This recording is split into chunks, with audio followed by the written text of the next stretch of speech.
Hello बच्चों, good afternoon. आज के ऑनलाइन कालांश में आप सभी लोगों का स्वागत है।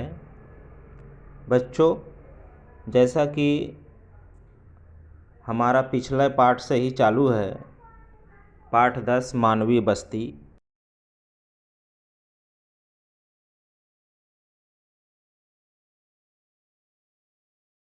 बस्तियों से नगरों का विकास होता है।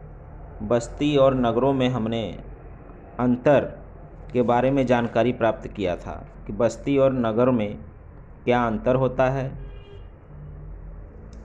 तो बस्तियों के प्रकार एवं उनकी विशेषताएं जो होती हैं, उनके अनुसार बस्तियों के 3 प्रकार हैं।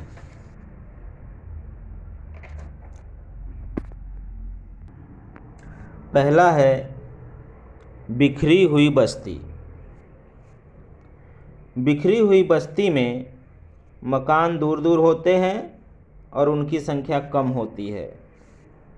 सामान्यतः इस प्रकार की बस्तियां ऊंचे निचले प्रदेश, सघन वन, घास के प्रदेश, मरुभूमि तथा विस्तृत कृषि वाले क्षेत्र में पाई जाती है।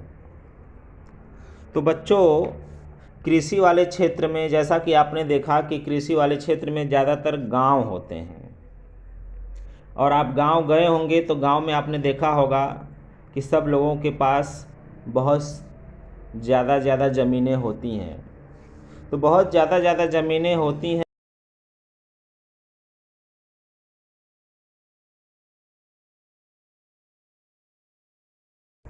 बहुत ज़्यादा ज़मीनें होती हैं। तो इस तरह से घरों में जो घर बनाए जाते हैं गांव वालों के, गांव की जो बस्तियां होती हैं बहुत ही विरल होती हैं, दूर दूर होती हैं।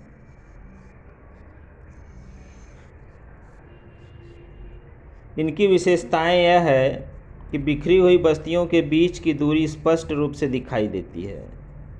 इन बस्तियों की जनसंख्या सीमित होती है, जैसे पाड़ा हो गया, वाड़ी हो गया, गांव भी इसी में आता है। इन बस्तियों में सेवा सुविधाएं पर्याप्त रूप से उपलब्ध नहीं होती। जैसे गांव हो गया, गांव में जो सेवा सुविधाएं होती हैं बहुत दूर दूर होती हैं। आपको पुलिस स्टेशन जाना होगा तो भी दूर जाना पड़ता है। अन्य सुविधाएं भी, जैसे अगर आपको ट्रेन वगैरह पकड़ना है तो वो भी जो है कि आपको दूर ही जाना पड़ेगा। तो इस तरह से जैसे नगरों में रहते हैं आप, तो एकदम आपके घर के नज़दीक ही आपको ऑटो मिल जाता है, या फिर 2-3 कदम चलने के बाद आपको ऑटो मिल जाता है, स्टेशन आ जाता है, बसें मिल जाती हैं। लेकिन गांव में ऐसा नहीं होता है। गांव में ये सब सुविधाएं दूर दूर होती हैं। आदमी को कई किलोमीटर तक पैदल चल के जाने के बाद ये सुविधाएं मिलती हैं।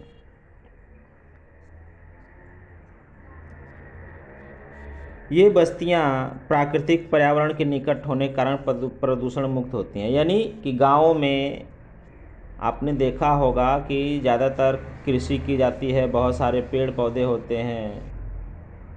हाँ, तो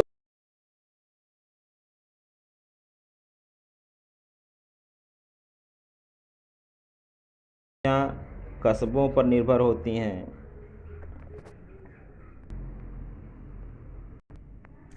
बच्चों, दूसरा पॉइंट है केंद्रित बस्ती।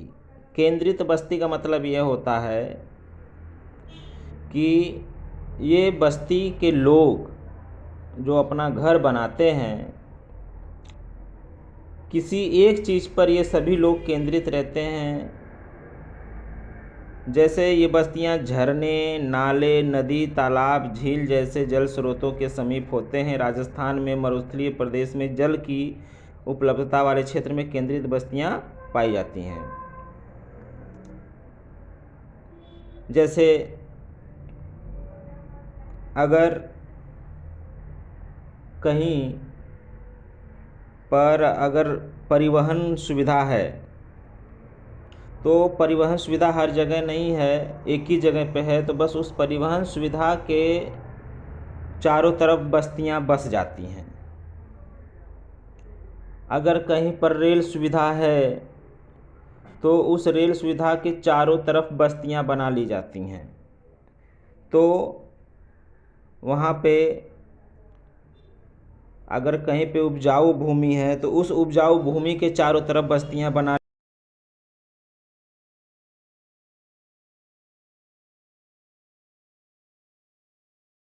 परिवहन केंद्र हो गया, अनुकूल जलवायु हो गया, खादान कार्य हो गया। जहाँ पे खादान का कार्य होता है तो वहाँ पे उसके चारों तरफ बस्तियाँ बनी होती हैं। व्यापार केंद्र, अगर कहीं पे व्यापार केंद्र है तो उस व्यापार केंद्र के चारों तरफ बस्तियाँ बना ली जाती हैं।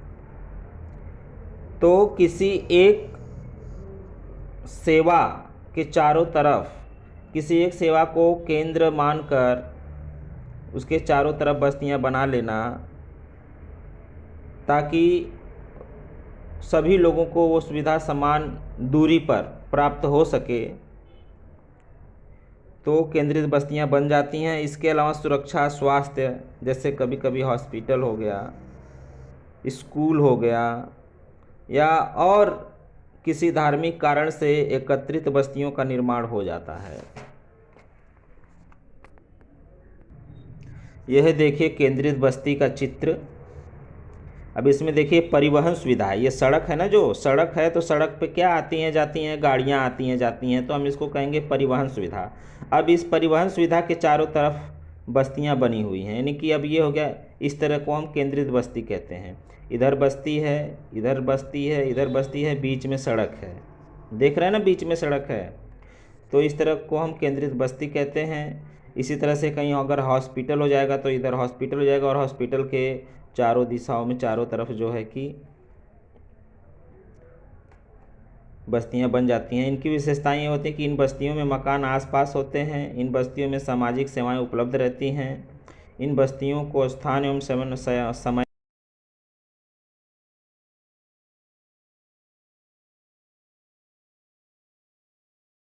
जाति, धर्म, पंथ और विचारधारा के लोग एकत्र होकर रहते हैं। फलतः ऐसी बस्तियों का सामाजिक जीवन स्वस्थ होता है, और ऐसी बस्तियां अक्सर नगरों में विकसित होती हैं। कहाँ होती हैं? नगरों में विकसित होती हैं। अब आइए, तीसरा पॉइंट है रेखाकार बस्ती।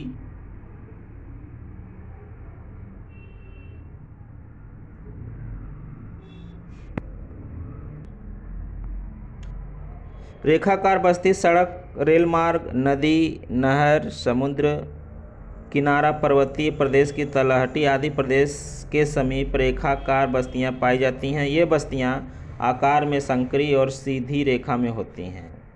अब कोई एक सड़क के किनारे बस्ती बनाई जाएगी तो जिस तरह से सड़क रेखाकार होती है वो बस्ती भी रेखाकार हो जाएगी।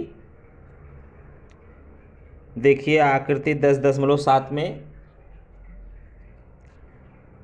इस प्रकार की बस्तियों की विशेषता है कि इस प्रकार की बस्तियों में मकान प्रायः एक सीधी पंक्ति में होते हैं। बस्तियों के बढ़ते जाने से कालांतर में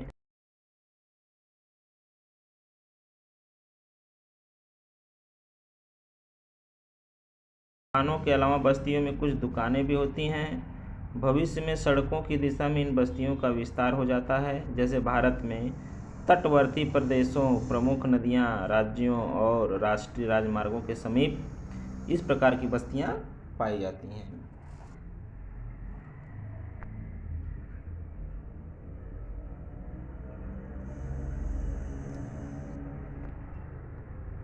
बच्चों देखो, एक तरह से आप लोगों को ये पाठ अब ख़त्म हो गया है, पाठ 10, और आप लोगों को एक होमवर्क दिया जा रहा है।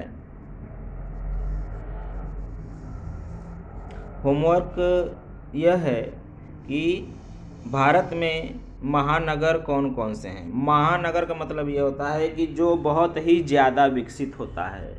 बहुत ही ज़्यादा विकसित होने का मतलब होता है कि जहाँ पे हॉस्पिटल सुविधाएं मिल जाती हैं लोगों को बिना दिक्कत के, बिना परेशानी के। जहाँ पे परिवहन सुविधाएं विकसित होती हैं, जैसे रेलवे हो गया, लोकल ट्रेन हो गया, बसें हो गई, ऑटो रिक्शा हो गया, और इस तरह से हम जहाँ जो नगर विकसित रहेंगे, हॉस्पिटल हो गया, पानी की व्यवस्था हो गई, घर घर में पानी आता है, लोकल ट्रेन से लोग आते हैं जाते हैं, ऑटो रिक्शा मिल जाता है तुरंत, तो ऐसे में वो महानगर कहलाता है। तो महानगर कहाँ कहाँ है आप लोग बता सकते हो? जैसे महानगर हमारा एक हो गया मुंबई, हो गया लखनऊ, हो गया और कानपुर हो गया,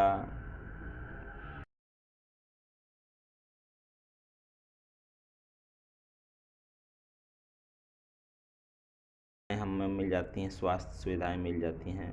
तो इस तरह से जहाँ पे विकसित होते हैं वो नगर महानगर कहलाते हैं। तो आप लोगों को यही ढूंढ के लाना है, कहीं से भी खोज के लाना है। आप जहाँ भी रहते हो वह बस्ती उपरोक्त बस्तियों में किस प्रकार की बस्ती में आती है, ये आप लोगों को लिखना है। चलिए, आज का कालांश समाप्त हुआ। अगले कालांश में हम इस पाठ का स्वाध्याय करेंगे।